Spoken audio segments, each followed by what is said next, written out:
ശബരിമല സ്വർണ്ണക്കവർച്ചയിൽ മുൻ ദേവസ്വം പ്രസിഡന്റ് പത്മകുമാർ കൂടുതൽ കുരുക്കിലേക്ക്. ശബരിമലയിലെ യോഗദണ്ഡ് സ്വർണം കെട്ടിച്ചതും പ്രത്യേക സംഘം അന്വേഷിക്കും. പത്മകുമാറിന്റെ മകനാണ് സ്വർണം കെട്ടിച്ചത്. പത്മകുമാർ അധികാര ദുർവിനിയോഗം നടത്തിയെന്നാണ് വിലയിരുത്തൽ. സംഭവം ദേവസ്വം വിജിലൻസ് അന്വേഷിക്കും. വിശദാംശങ്ങളുമായി നിലയ്ക്കൽ നിന്നും രാജീവ് ചേരുകയാണ്. രാജീവ്, പത്മകുമാറിന് മുൻ ദേവസ്വം ബോർഡ് അധ്യക്ഷന് ഈ ഒരു വിഷയവുമായി ബന്ധപ്പെട്ട് കൂടുതൽ കുരുക്ക് മുറുകുകയാണല്ലേ?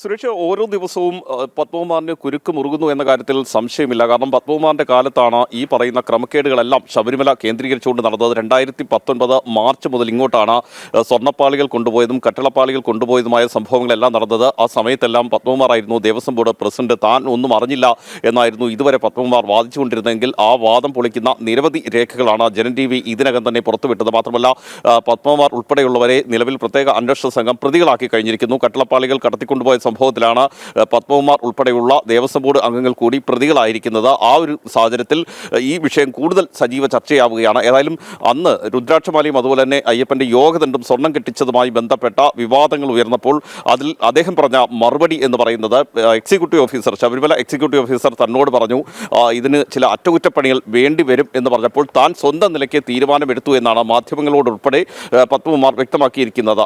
ആ വാക്കുകൾ തന്നെ അദ്ദേഹത്തിന് കൂടുതൽ കുരുക്കാവുകയാണ്. കാരണം സ്വന്തം നിലയ്ക്ക് എങ്ങനെ പത്മകുമാറിന് തീരുമാനമെടുക്കാൻ കഴിഞ്ഞു എന്നതാണ് ഏറ്റവും പ്രധാനപ്പെട്ട ചോദ്യം.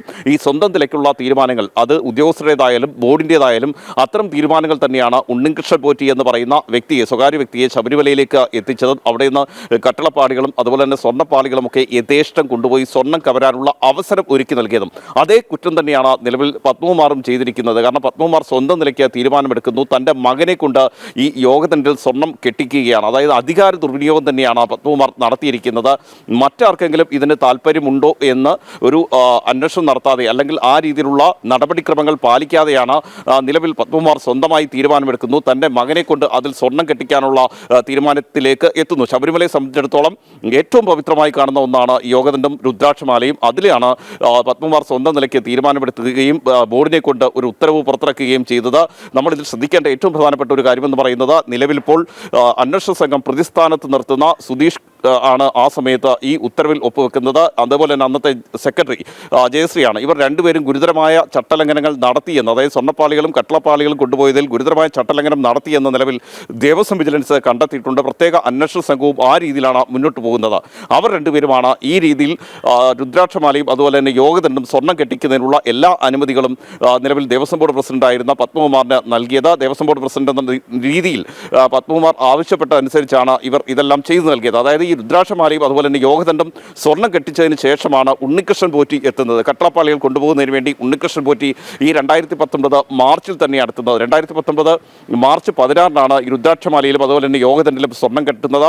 മാർച്ച് 20 ഉണ്ണികൃഷ്ണൻ പോറ്റി എത്തി കട്ടിളപ്പാളികൾ കൊണ്ടുപോകാനുള്ള തീരുമാനമെടുക്കുന്നത്. അതിനുശേഷം കട്ടിളപ്പാളികൾ കൊടുത്തുവിടുകയാണ്, ഉണ്ണികൃഷ്ണൻ പോറ്റിയുടെ കൈവശം കൊടുത്തുവിടുകയാണ്. അത് പിന്നീട് അദ്ദേഹം ചെന്നൈയിലേക്ക് കൊണ്ടുപോകുന്നു. ഇതിനുശേഷം 2019 ജൂലൈയിൽ തന്നെയാണ് ദ്വാരപാലക ശില്പത്തിലെ സ്വർണ്ണപ്പാളികളും ഉണ്ണികൃഷ്ണൻ പോറ്റിയുടെ കൈവശം കൊടുത്തുവിടുന്നത്. ഈ രീതിയിൽ വലിയൊരു കവർച്ചയ്ക്കും ഗൂഢാലോചനയ്ക്കും അവസരമൊരുക്കിയത് ദേവസ്വം ബോർഡ് പ്രസിഡന്റായിരുന്ന പത്മകുമാർ തന്നെയാണ് എന്ന് ഈ ഘട്ടത്തിൽ പറയേണ്ടി വരും. അതുകൊണ്ട് തന്നെയാണ് രാജീവ്, നേരത്തെ ഈ സ്പോൺസറായ ഉണ്ണികൃഷ്ണൻ പോറ്റിക്ക് ഇത്തരത്തിലുള്ള ഒരു ഇടപെടൽ ഇങ്ങനെ നടത്താൻ കഴിയില്ല. ദേവസ്വം ബോർഡ് അധ്യക്ഷന്മാരുടെയും ദേവസ്വം ബോർഡ് ഉദ്യോഗസ്ഥരുടെയും ഉന്നതരുടെയും ഒത്താശയില്ലാതെ പിന്തുണയില്ലാതെ കാര്യങ്ങൾ നടത്താൻ കഴിയില്ല എന്നുള്ള വിലയിരുത്തലുണ്ടായി. ഇപ്പോൾ ദേവസ്വം ബോർഡ് മുൻ അധ്യക്ഷനിലേക്ക് തന്നെ കാര്യങ്ങൾ നീങ്ങുമ്പോൾ അത്തരത്തിൽ ഇതിൻ്റെ കുറച്ചുകൂടി ദുരൂഹതയുടെ ചുരുളഴിയുകയാണ് എന്ന് വേണം മനസ്സിലാക്കാൻ. ഇത്തരത്തിൽ പത്മകുമാർ അടക്കമുള്ള ഉന്നതരിലേക്കാണ് ചോദ്യങ്ങൾ ഇപ്പോൾ നീളുന്നത്, അല്ലേ? സുരേഷ്, തീർച്ചയായും സ്വന്തം നിലയ്ക്ക് ഇത്തരം തീരുമാനങ്ങൾ എടുക്കുക, അതാണ് ഏറ്റവും പ്രധാനപ്പെട്ട ഒരു കാര്യം. അത് ശബരിമലയെ സംബന്ധിച്ചിടത്തോളം ദേവസ്വം ബോർഡ് പ്രസിഡന്റ് എന്ന അധികാരം ഉപയോഗിച്ചുകൊണ്ട് സ്വന്തം നിലയ്ക്ക് തീരുമാനങ്ങൾ എടുക്കുക. ആ സ്വന്തം നിലയ്ക്കുള്ള തീരുമാനങ്ങൾ ഉദ്യോഗസ്ഥരെ കൊണ്ട് നടപ്പാക്കിക്കുക. നേരത്തെ ദേവസ്വം വിജിലൻസ് കണ്ടെത്തിയതും ആ സംഭവം തന്നെയാണ്. അതായത് ഇതിൽ ഉദ്യോഗസ്ഥർ മാത്രമല്ല പ്രതികൾ. ദേവസ്വം വിജിലൻസിന്റെ റിപ്പോർട്ടിൽ വളരെ കൃത്യമായി ചൂണ്ടിക്കാണിക്കുന്ന ചില കാര്യങ്ങളുണ്ട്. അതായത് അന്നത്തെ ബോർഡ്, അന്നത്തെ ഭരണസമിതി ഉദ്യോഗസ്ഥരിൽ സമ്മർദ്ദം ചെലുത്തിയിട്ടുണ്ടാകാം. ആ സമ്മർദ്ദത്തിന്റെ ഭാഗമായാണ് ഈ കട്ടിളപ്പാളികളും അതുപോലെ തന്നെ ദ്വാരപാലക ശില്പത്തിലെ സ്വർണ്ണപ്പാളികളും ഒക്കെ കൊടുത്തുവിട്ടത് എന്ന് ദേവസ്വം വിജിലൻസിന്റെ റിപ്പോർട്ടിൽ വളരെ കൃത്യമായി തന്നെ ചൂണ്ടിക്കാണിച്ചിട്ടുണ്ട്. അത് തന്നെയാണ് ഇവിടെ നടന്നിരിക്കുന്നത്. അതിന്റെ ഏറ്റവും പ്രധാനപ്പെട്ട ഒരു തെളിവായി മാറുന്നത് ഈ യോഗതണ്ടിലും അതുപോലെ തന്നെ രുദ്രാക്ഷമാലയിലും സ്വർണം കിട്ടിയ സംഭവമാണ്.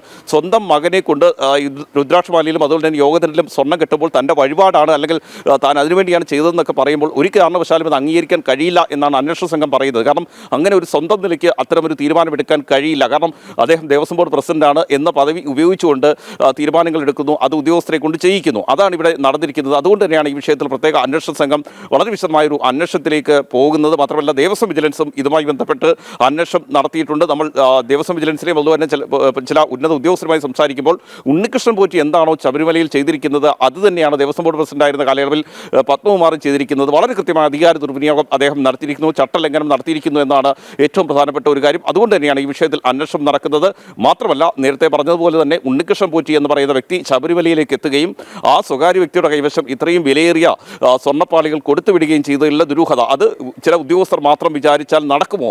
ബോർഡ് അറിഞ്ഞിട്ടും എന്തുകൊണ്ട് അത് തടഞ്ഞില്ല, പത്മകുമാർ അറിഞ്ഞിട്ടും എന്തുകൊണ്ട് അത് തടഞ്ഞില്ല എന്ന ചോദ്യങ്ങളൊക്കെ വളരെ പ്രസക്തമായി തന്നെ ഉയർന്നു നിൽക്കുന്നുണ്ട്.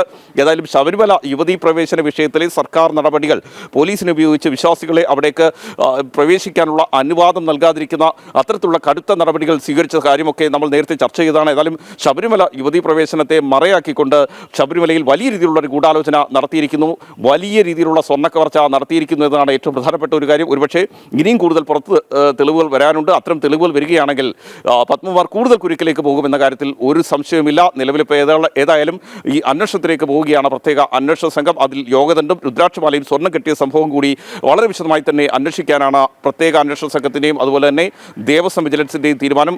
അതിൽ ഏറ്റവും പ്രധാനപ്പെട്ട ഒരു കാരണം എന്ന് പറയുന്നത് ഹൈക്കോടതിക്ക് മുൻപിൽ ഈ വിഷയം എത്താനുള്ള സാധ്യത നിലനിൽക്കുന്നുണ്ട്. ആരോട് ചോദിച്ചിട്ടാണ് ഈ പറയുന്ന കാര്യങ്ങളൊക്കെ അവിടെ നടന്നത് എന്നത് സംബന്ധിച്ച് വളരെ വിശദമായ അന്വേഷണത്തിലേക്ക് പോകണമെന്ന് ഹൈക്കോടതി നിർദ്ദേശിക്കാനുള്ള സാധ്യതയുണ്ട്. കാരണം ഹൈക്കോടതിയിൽ നിന്ന് റിപ്പോർട്ട് കൂടി വാങ്ങാതെ ഈ യോഗദണ്ഡിലായാലും രുദ്രാക്ഷമാലയുടെ കാര്യത്തിലായാലും യാതൊരു തരത്തിലുള്ള അറ്റകുറ്റപ്പണിയും ചെയ്യാൻ പാടില്ല എന്നിരിക്കെയാണ് അതെല്ലാം കാറ്റിൽ പറത്തിക്കൊണ്ട് ദേവസ്വം ബോർഡ് പ്രസിഡന്റായിരുന്ന പത്മകുമാർ സ്വന്തം നിലയ്ക്ക് തീരുമാനമെടുത്തത്. ആ തീരുമാനം സ്വന്തം മകനെ കൊണ്ട് തന്നെ യോഗദണ്ഡിലും അതുപോലെ തന്നെ രുദ്രാക്ഷമാലയിലും സ്വർണം കെട്ടിക്കാനുള്ളതായിരുന്നു എന്നതും വളരെ നിർണായകമാണ്. സുരേഷ്, തന്നെയാണ് ശബരിമല സ്വർണ്ണ കവർച്ചയിൽ മുൻ ദേവസ്വം പ്രസിഡന്റ് പത്മകുമാറിന് കൂടുതൽ കുരുക്ക് മുറുകയാണ്. യോഗദണ്ഡ് സ്വർണം കെട്ടിച്ചതും പ്രത്യേക സംഘം അന്വേഷിക്കുകയാണ്. പത്മകുമാറിന്റെ മകനാണ് സ്വർണം കെട്ടിച്ചത്. പത്മകുമാർ അധികാര ദുർവിനിയോഗം നടത്തി എന്ന് തന്നെയാണ് വിലയിരുത്തൽ. നിലയ്ക്കൽ നിന്നും രാജീവാണ് വിശദാംശങ്ങൾ നൽകിയത്.